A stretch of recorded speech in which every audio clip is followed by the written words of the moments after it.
Okay, so we ended the previous lesson at step number 3.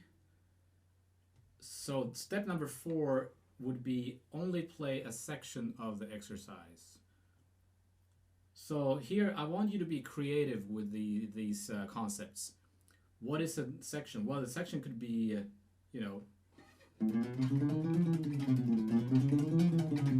maybe I can do that at 180. In the previous video, we saw that I could barely play this exercise at 180 if I divided it into speed bursts. So let's try to do a segment or a section of this exercise at 180 beats per minute.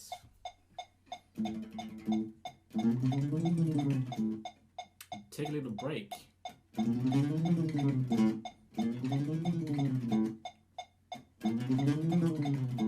Or maybe start on that note.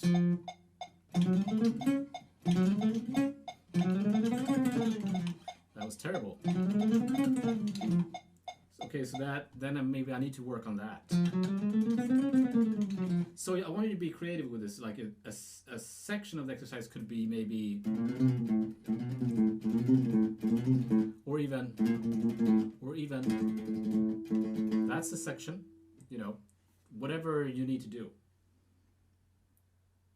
The next step is the weirdest. It's what I call ignore that it's sloppy. And the idea is that when we play really fast, it's going to be sloppy. And when you listen to great solos that they play, where they play really fast, and if you slow it down in, you know, Transcribe or some kind of program, you'll find that they are usually playing pretty sloppy. It's not like when you enter something into Sibelius or a sequencer or something and the computer can play something super fast, super perfect.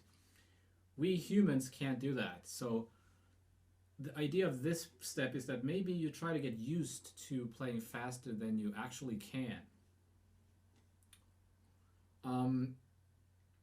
So I'll pick a tempo that I know that I can't play, and I'm gonna try to do it anyway. So 185 should be beyond my capabilities.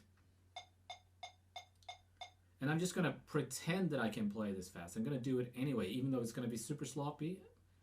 Let's pretend I'm on a gig and I have to play like that. And what are you going to do? You just have to.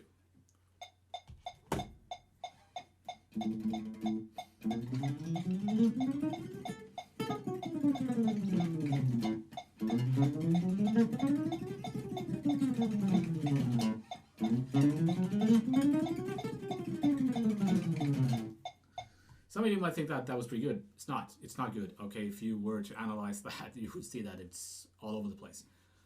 But if that was a gig, I would have survived. So just getting used to that actually might help in some weird way. Step 6 is focus on what I call the hit points, in lack of a better term.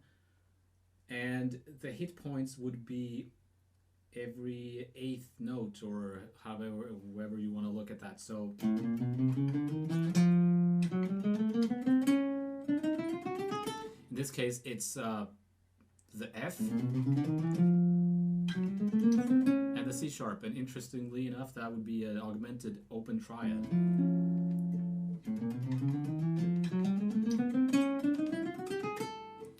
Because when you're playing that fast, you need to be very aware of those points, I think. Right? And everything that happens between is kind of like blah, blah, blah, blah, blah.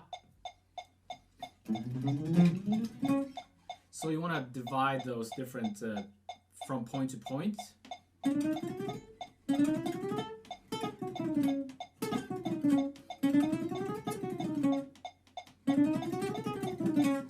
And I'm here again almost able to play at a faster tempo than I actually can play by use of thinking of those hit points. Next step is called focus on problem areas. So if there could be literally something that is where you find that you can't do it. Maybe it's the slides that are causing problems, then you need to work on slides. Maybe you're lifting your fingers from the fretboard too much, then you need to find some kind of exercise that will help you with that. Maybe your pinky is not really keeping up with other fingers, then you need to find some kind of exercise that will improve your pinky. Last step, it's kind of like thinking about how you're sitting and positioning yourself when you're playing. This is and something that I find when I studied jazz. I've studied both jazz and classical, and in the jazz world, they never talk about this. Like, you can sit any way you like. But in the classical world, this is all they talk about. Like, how are you sitting? Where are your feet? Where's your shoulder? And there's more to it than just that. There's a whole science or quasi-science, maybe, of how you're sitting is affecting your music, right? So I'm not an expert at this. If you want to look into that, then there's tons of material, or get a lesson from somebody who knows about this stuff, because that could actually be what's stopping you. So just something to think about. And that concludes my 8 steps. Hopefully you find something interesting that you could use if you want to practice this way. I'm going to think about these myself and try to apply it to my practicing. See you next time, and thanks for watching.